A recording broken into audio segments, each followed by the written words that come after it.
नमस्कार, प्रतिमास फूड कोर्टमध्ये आपलं स्वागत आहे। आज आपण बनवणार आहोत ओल्या पावट्याचा मसालेदार भात। आता हा आपल्याला वेगळ्या प्रकारचा भात बनवण्यासाठी लागणारे साहित्य: ओल्या पावट्याच्या बिया, मिरची, टोमॅटो, कांदा, आले लसूण पेस्ट, कढीपत्ता, पुदिना, कोथिंबीर, बिर्याणी मसाला, हळद, मीठ, खडे मसाले। फोडणीसाठी तेल गरम करून घेऊयात। त्यामध्ये मोहरी, एक एक करून खडे मसाले टाकून घेऊयात। त्यानंतर कांदा टाकून तांबूस होईपर्यंत भाजून घ्या। वरून कढीपत्ता, पुदिना, टोमॅटो हे सर्व टाकून घ्या। आले लसूण पेस्ट, पावट्याची बिया आणि कोथिंबीर घालून घ्या। सुंदर अशी फोडणी आपली बसलेली आहे।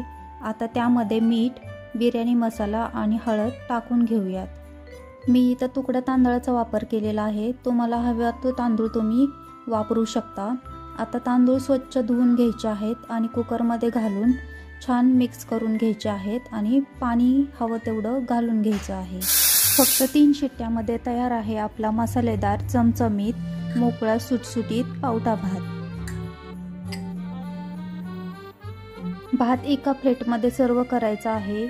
सर्व करताना त्यावरती तूप, कोथिंबीर घालून घेऊयात। भाताच्या खमंग वासाने मला तर लग्नाच्या पंक्तीचीच आठवण झाली आहे। तर तुम्ही पण नक्की ट्राय करा आणि प्रतिमास फूड कोर्टला सबस्क्राईब करा।